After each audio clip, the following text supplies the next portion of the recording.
Kemudian pada tanggal 18 Februari tahun 1940, begitu udah deket, dia ambil ini cibuk. Si John ini mulai memikirkan kekok.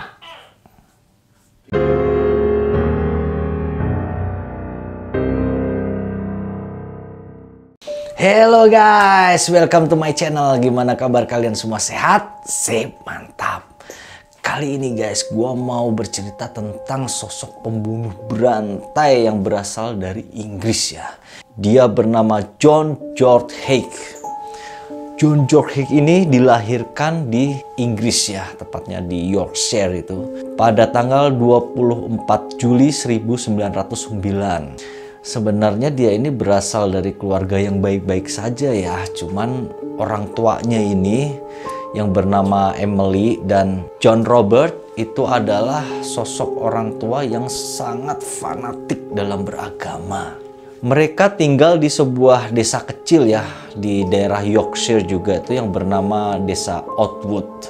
Jadi sejak kecil ya si John ini ya, kita sebut John aja deh, itu adalah tipe anak yang baik-baik saja. Dia tidak bermasalah ya, kecuali dari pendidikan orang tuanya yang sangat keras, terutama yang menyangkut soal agama gitu. Jadi itu berimbas pada kepergaulannya sehari-hari.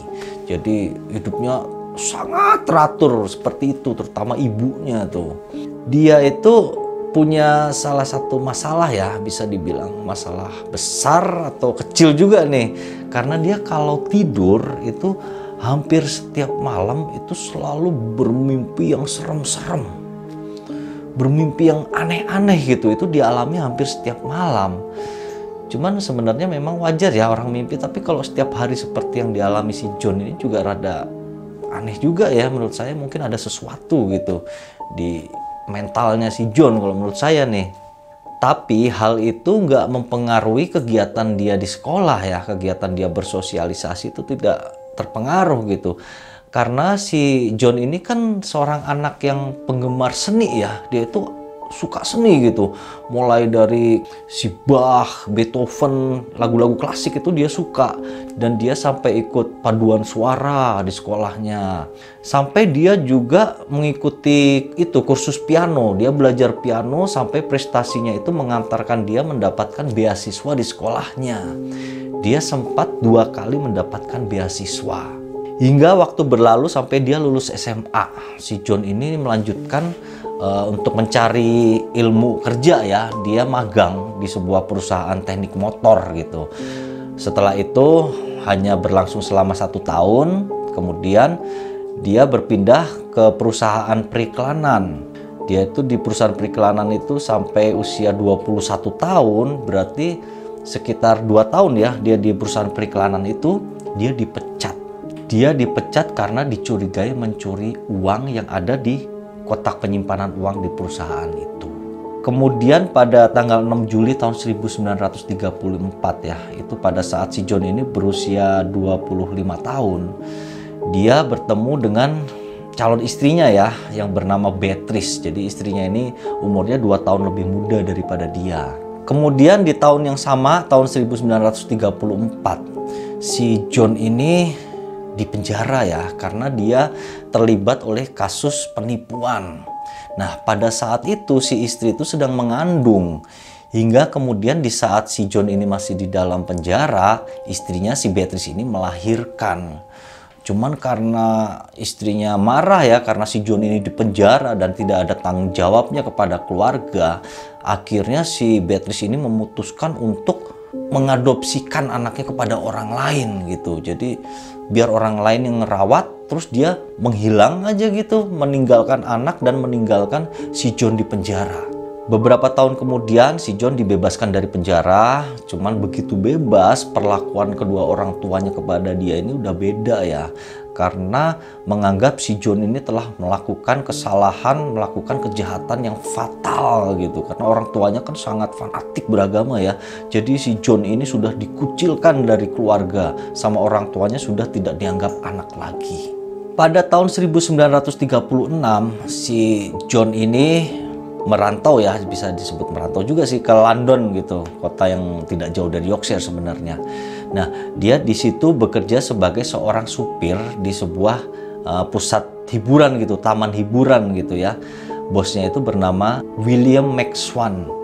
Jadi dia bekerja di samping sebagai supir, dia juga bekerja untuk merawat mesin-mesin yang ada di taman hiburan tersebut gitu. Jadi permainan-permainan hiburan itu dia ngerawat juga. Kemudian setelah itu dia beberapa lama bekerja di tempat hiburan itu ya, si John ini merasa penghasilannya kurang gitu loh. Wah, dikit banget, mending gua keluar gitu kan. Nah, akhirnya dia keluar dari pekerjaan itu sampai dia memikirkan penghasilan yang lebih besar gitu, gimana caranya gitu ya. Cuman kalau dari rekod dia sebelumnya, dia itu udah ada bakat nipu ya, udah ada bakat berbohong seperti itu. Kemudian dia menyamar atau menipu gitu ya, jadi seorang pengacara palsu. Dia menyamar dengan nama pengacara William Cato Adamson. Dia bikin kantor pengacara palsu di daerah London kan. Terus dia menipuin orang-orang itu dengan cara dia menjual saham-saham perumahan gitu. Dia jualin dengan harga yang murah gitu kan. Pasti banyak yang tertarik untuk beli. Padahal saham itu yang punya adalah kliennya sendiri. Dan kliennya itu sudah meninggal. Makanya dia berani jual-jualin tuh harta milik kliennya itu. Hingga pada suatu ketika si John ini mengalami apesnya. Dia tertangkap karena dia menulis nama kliennya itu ya, nama klien yang sudah meninggal itu untuk transaksi jual beli saham. Dia menulis namanya, ejaannya salah. Dia menulis Guildford pakai D, Guild gitu. Padahal aslinya namanya adalah Guildford tanpa D. Jadi akhirnya ada orang yang mencurigai, masa orang kaya berpendidikan segala macem gitu bisa salah nulis namanya sendiri gitu kan. Mereka mencurigai terus melaporkan ke polisi. Akhirnya si John ini tertangkap.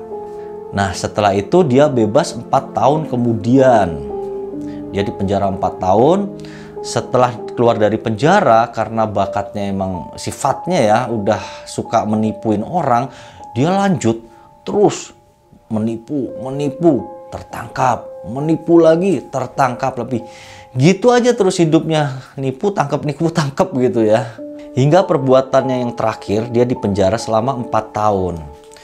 Di dalam penjara itu, si John ini mulai berpikir ya, gua ini kenapa ketangkap terus sih gitu loh. Gua salahnya di mana nih kok bisa ketangkap terus? Gua mesti punya cara nih. Akhirnya dia mikirin gitu, akhirnya ketemu bahwa ternyata kesalahan dia selama ini hingga sering tertangkap adalah karena laporan dari korban-korbannya. Dari situ dia mulai menarik kesimpulan, wow, berarti orang yang udah gua tipu itu harus gua bunuh biar nggak bisa ngelaporin gue. Nah, untuk cara menghilangkan korban-korbannya ya, dia juga mulai cari-cari cara nih yang paling asik gimana nih. Sampai akhirnya dia menemukan ide untuk menghilangkan korban. Jadi menghilangkan itu dalam arti benar-benar hilang, gak ada bekas korbannya. Dia mau melarutkan tubuh orang yang ditipu itu ya, setelah dibunuh dia larutkan untuk menjadi sebuah cairan hingga mudah untuk dibuang tanpa meninggalkan jejak. Di dalam penjara si John ini sempat melakukan eksperimen soal penghilangan tubuh mayat itu ya. Dia melakukan dengan seekor tikus. Jadi tikus ini ditaruh di sebuah tempat, dia kasih asam sulfur. Dia perhatikan berapa lama nih si tubuh tikus ini bisa cair gitu. Ternyata untuk seekor tikus itu memerlukan waktu cair selama 30 menit saja. Kemudian waktu berlalu hingga masa penahanan dia berakhir, tepatnya tahun 1943. Setelah keluar dari penjara, si John ini mencari kerja dan keterima di perusahaan akuntan. Jadi kalau menurut saya si John ini kalau mau bener tuh bisa ya, dia gampang loh dapat kerja. Dari tadi udah berapa kali tuh dapat kerja ya, cuman orangnya aja nih yang nggak bener. Jadi dipecat lah segala macem. Sampai pada suatu ketika di tempat kerja itu ya, dia berpapasan dengan mantan bosnya dulu yang punya tempat taman hiburan itu yang bernama Max Swan itu kan.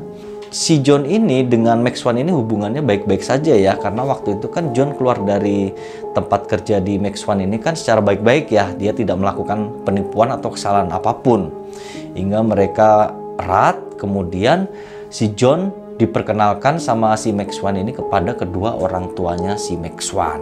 Jadi Max Swan ini bercerita bahwa orang tuanya itu punya properti ya, di London itu punya properti, kaya segala macam kan, hartanya banyak nih orang tua gua diserahin untuk merawat properti yang disewa-sewain gitu. Jadi hasil dari properti sewaan itu untuk gue gitu, kata si Max Swan tuh. Nah si John ini rupanya orangnya irian ya. Dia mendengar cerita-cerita itu, enak banget loh punya orang tua kayak gitu. Dia tumbuh iri nih di hatinya. Hingga pada tanggal 6 September tahun 1944 ya. Jadi rupanya si John ini telah merencanakan untuk membunuh si Max Swan gitu loh. Karena iri doang gitu kan. Si Max Swan ini diajak ke apartemennya nih. Ke bawah apartemen ya, ke basement.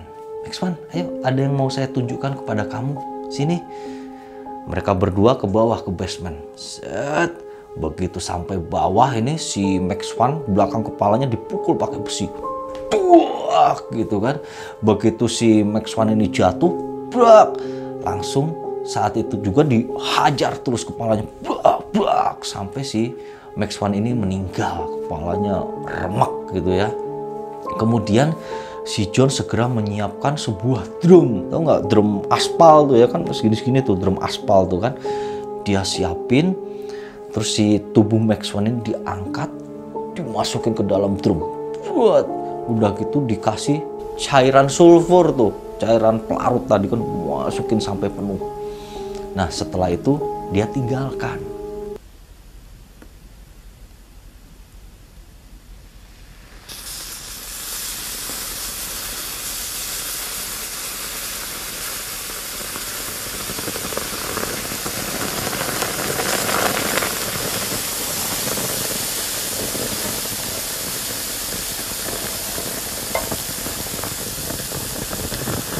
2 hari kemudian si John ini kembali lagi ke bawah basementnya, dicek gitu kan. Karena kalau perkiraan dia tikus itu 30 menit, berarti tubuh manusia yang besar itu bisa seharian lah gitu kan. Nah 2 hari kemudian dia kembali, dia melihat tuh tubuh si Max Swan ini udah jadi lumpur.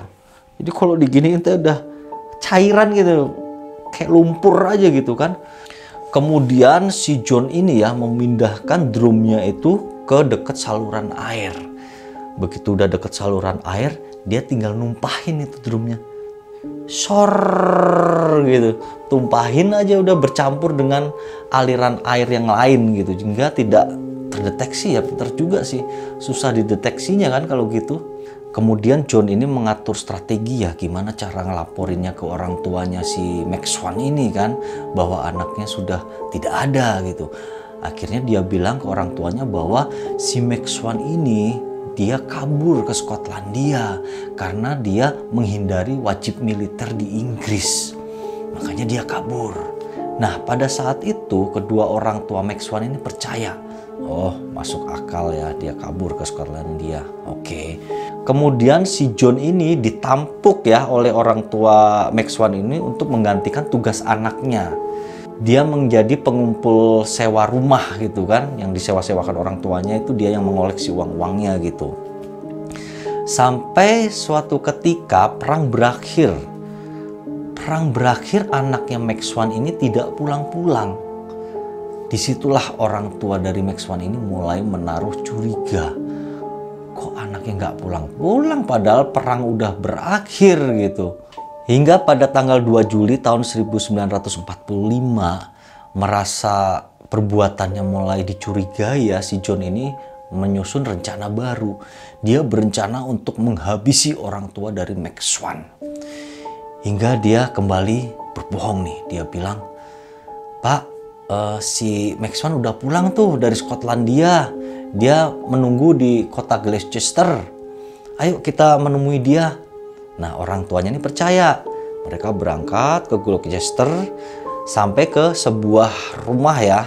Di bawahnya itu ada basement. Dia mengajak orang tuanya ini untuk ke bawah tuh, ke basement. Pada saat sampai basement, kejadian terhadap anaknya Max Wan ini terulang. Kedua orang tuanya dibunuh sama si John.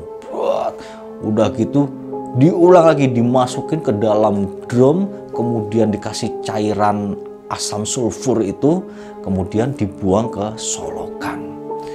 Jadi udah 3 korban ya yang menjadi cairan gitu tubuhnya gitu. Setelah itu John leluasa nih ya, anaknya udah mati, orang tua udah mati, tinggal hartanya. Itu kan ada di luar negeri itu kan ada cek untuk ngambil pensiun ya, tiap bulan itu ada tuh. Nah itu dimanfaatkan sama John, dicairin ceknya. Udah gitu properti yang biasa disewa-sewain itu dijual semua sama si John. Total seharga 8.000 pound sterling. Hingga setelah kejadian itu si John ini menghambur-hamburkan uangnya. Dia jadi penjudi. Sampai tahun 1947 si John kembali kehabisan uang. Si John ini mulai memikirkan cara lagi untuk mendapatkan uang. Gimana caranya? Cuman yang ada di pikirannya jalan sesat semua ya. Gimana caranya menipu, gimana caranya membunuh seperti itu. Hingga suatu ketika dia melihat ada keluarga Henderson sedang menjual rumahnya. Jadi ada pelang tulisan itu kan, house for sale seperti itu. Wah, ini bisa gua manfaatin nih. Jadi dia berencana untuk merampok keluarga tersebut dengan cara berpura-pura mau membeli rumah itu. Rupanya si John ini tipe orang yang pintar ngomong ya, dasar penipu biasanya pintar ngomong gitu kan. Dia pintar ngomong hingga keluarga Henderson ini terpengaruh dengannya dan senang dengannya. Sampai si Rose ini, istri si Henderson yang jual rumah itu, mengajak si John untuk mengunjungi apartemennya. Jadi rupanya si John ini bercerita bahwa saya menyukai seni, saya ini orang seni, saya bisa main piano segala macem kan. Jadi di apartemennya ini si Rose ini mengajak untuk bermain piano gitu. Nah pada kesempatan di apartemen itu si John ini sempat mencuri pistol ya, pistolnya si Henderson ini sempat dicuri karena senjata pistol ini direncanakan akan untuk menghabisi pasangan ini nantinya. Kemudian John untuk rencana pembunuhan terhadap pasangan ini ya, dia sampai menyewa sebuah bengkel.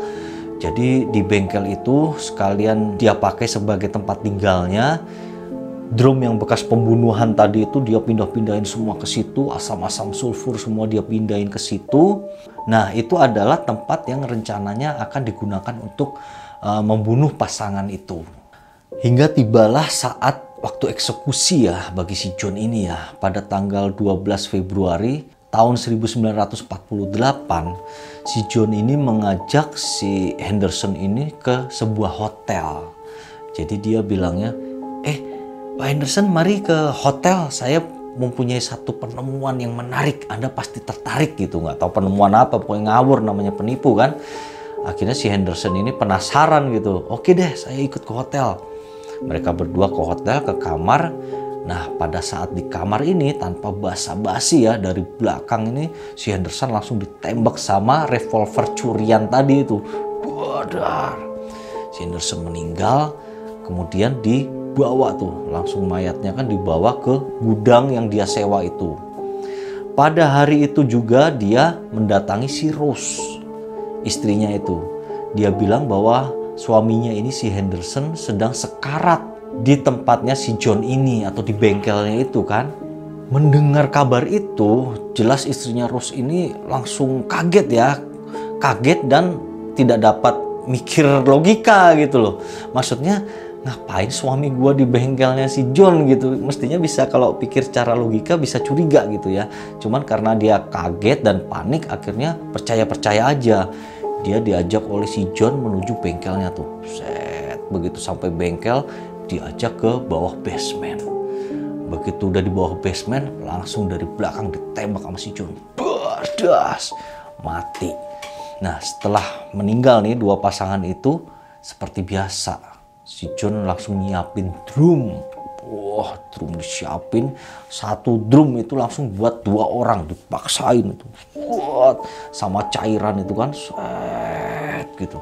Sampai akhirnya tubuh mereka pun larut menjadi bubur. Kemudian si John ini langsung menguras harta benda dari Henderson dan Rose. Dia memalsukan tanda tangan dokumen mereka segala macam, kemudian menjual properti mereka sampai dia mendapatkan 8.000 pound. Bahkan mobil sama binatang peliharaan anjingnya itu punya Henderson diambil sama dia gitu. Kemudian setelah kejadian itu ya, jadi udah berapa ya, udah 5 korban ya. 5 korban ini dia sama sekali tidak terendus kejahatannya oleh pihak berwajib gitu.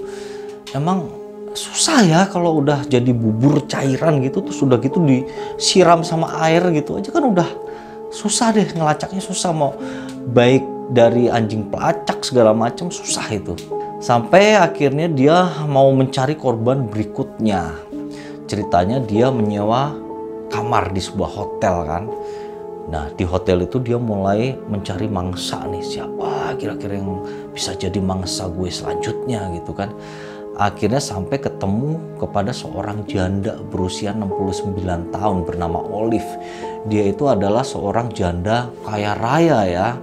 Cuman karena si John ini pinter ngomong gitu kan, pinter wah nyenengin orang gitu. Akhirnya si janda ini merasa dekat dengan si John. Jadi rupanya si John ini ngakunya kepada si Olive itu dia adalah seorang insinyur gitu loh, seorang ilmuwan insinyur. Hingga si janda ini bilang bahwa dia mempunyai gagasan bagaimana kalau kita bekerja sama dalam sebuah proyek. Gua punya proyek dan punya modal, gimana kita kerjasama, kamu yang menjalankannya. Kemudian pada tanggal 18 Februari tahun 1949, si John ini mulai melancarkan aksinya. Dia mau membunuh si janda itu, si Olive. Seperti biasa nih, si Olive dibujuk untuk menuju ke bengkelnya. Si Olive percaya karena udah deket kan, udah deket gitu. Dia percaya, ayo ke bengkelku. Akhirnya mereka menuju bengkel si John ini yang berada di bawah basement. Dia menuju ke bawah basement, udah gitu seperti biasa lagi dari belakang ditembak kepalanya. Das. Setelah si janda ini meninggal, dia lucuti itu harta bendanya kan, pakai emas-emasan, pakai berlian, mutiara segala macam kan, dilucuti semua sampai ke jaket bulu domba itu diambil sama dia. Hingga setelah itu 2 hari kemudian ya, ada temen dari si janda Olive ini curiga, ini kemana ini temen gua gitu kan, hilang 2 hari, gak ada kabar, gak ada apa-apa sama sekali. Hingga dia pun melaporkan kehilangan ini ke pihak polisi. Kemudian polisi tidak lama-lama langsung melakukan penyelidikan. Dia cari informasi sampai akhirnya menemukan informasi yang menyebutkan bahwa janda Olive ini terakhir itu diketahui bersama John. Akhirnya polisi ini langsung menyelidiki siapa itu John Haig. Mereka membuka file-file lama tuh yang ada di kepolisian kan. Akhirnya menemukan catatan kriminal yang dilakukan oleh John Haig yang berupa penipuan dan sering keluar masuk penjara. Kemudian mereka langsung melakukan investigasi lanjutan. Wah, polisi cari info sampai akhirnya menemukan lokasi bengkel tempat John Haig. Mereka pun langsung menuju bengkel tersebut. Nah, pada saat mereka sampai bengkel, itu yang punya bengkel itu nggak ada. Si John ini nggak ada di tempat kan. Lalu mereka periksa-periksa semua sampai akhirnya menemukan barang-barang bukti lainnya berupa kwitansi, dokumen itu yang atas nama Henderson, atas nama Max Swan gitu ya, korban-korban yang dibunuh. Begitu juga ada mantel bulu dombanya si Olive. Kemudian polisi ini terus menyelidiki bengkel itu ya. Mereka menyelidiki sampai sudut-sudut sampai ke belakang bengkel. Mereka menemukan ada jejak-jejak manusia gitu. Di situ mereka temukan ada gigi palsu, ada batu empedu di situ tercecer-cecer aja gitu di puing-puing di belakang bengkel dia gitu kan. Jadi rupanya di bengkelnya yang baru ini ya, si John tadinya kan bengkelnya yang pertama kan ada di daerah Yorkshire itu kan ya, sekarang pindah ke London tuh. Nah, di bengkel yang baru ini ternyata tidak ada saluran buang airnya. Makanya untuk korban-korban yang udah jadi cairan tadi ya, yang udah jadi lumpur itu dia buangnya ke tumpukan puing-puing yang berada di belakang bengkelnya. Akhirnya polisi langsung mencari John Haigh. Wah, cari-cari, set. Tertangkaplah si John. Si John begitu tertangkap, dibawa ke kantor polisi, langsung diinterogasi. Dia akhirnya mengaku bahwa dia melakukan pembunuhan ini semua ya. Bahkan dia mengaku ada 3 korban lainnya nih. Cuman memang kenapa tidak saya ceritakan ya soal 3 korban itu, karena memang pada saat itu polisi tidak menemukan bukti bahwa si John ini melakukan pembunuhan terhadap 3 korban lainnya itu. Kemudian si John ini langsung dijebloskan ke penjara. Setelah beberapa lama di penjara, akhirnya si John menjalani masa pengadilan. Di pengadilan ini si John itu dianggap punya kelainan mental ya, punya gangguan jiwa gitu loh. Karena dia mengaku telah meminum darah korban-korbannya. Dia mengaku perbuatan ini dilakukan karena sejak kecil dia sering mengalami mimpi buruk yang berhubungan dengan darah. Di pikirannya itu darah terus. Makanya korban-korbannya itu dia minum, cuman tidak terbukti gitu. Dan omongannya itu kadang suka ngelantur gitu si John ini kan. Sampai akhirnya dia dinyatakan mengalami gangguan jiwa. Mendengar pembelaan dari pihak terdakwa ya, pihak si John ini, pihak jaksa penuntut umum itu marah gitu ya. Maksudnya dia jangan sampai dianggap sakit jiwa. Dia memohon kepada juri dan bilang kepada hakim bahwa si John ini tidak mungkin mengalami sakit jiwa. Karena setiap perbuatan pembunuhan yang dilakukan itu dilakukan secara sistematis, terencana, dan rapih. Jadi kalau sampai si John ini diputuskan hanya sebagai sakit jiwa, dia hanya akan direhabilitasi di rumah sakit dan tidak dihukum di penjara. Kemudian mendengar tuntutan dari jaksa penuntut umum ini ya, jaksa pembela dari pihak John Haigh menghadirkan beberapa saksi. Jadi saksi-saksi itu dihadirkan untuk membuktikan bahwa si John Haigh ini benar-benar mengalami gangguan jiwa. Hingga akhirnya juri merundingkan hasil keputusan pengadilan. Jadi kalau di Amerika itu kan yang menentukan keputusan pengadilan itu adalah juri-juri itu. Kemudian diperkuat dan diputuskan dengan hakim. Juri hanya membutuhkan waktu beberapa detik. Langsung memutuskan bahwa John Haigh bersalah. Kemudian hakim melanjutkan dengan oke, John Haigh bersalah dan dihukum hukuman mati. Hingga pada tanggal 10 Agustus tahun 1949, John Haigh dihukum mati dengan cara digantung. Itulah akhir dari sepak terjang pembunuh berantai dari Inggris yang bernama John George Haigh. Memang kalau menurut saya dia ini sebenarnya berpotensi loh. Jadi maksudnya itu di luar sikap dia yang sifat dia yang penipu, pikirannya jahat mulu gitu ya. Dia itu pertama adalah orangnya pinter ya, cerdas gitu. Kedua, dia itu sebenarnya nasibnya baik gitu ya, bagus karena nyari kerja itu gampang banget dapetnya gitu. Jadi kalau menurut saya ini bukan karena sebab masalah dari luar gitu ya yang menekan dia melakukan hal itu gitu, tapi memang udah sifat dari sononya aja begitu ya, orangnya udah begitu gitu. Makanya dia melakukan kejahatan-kejahatan itu dengan tanpa alasan gitu kalau menurut saya ya. Mungkin segitu dulu cerita kali ini, semoga dapat mengisi hari kalian saja. Terima kasih atas perhatiannya. Thank you and see you.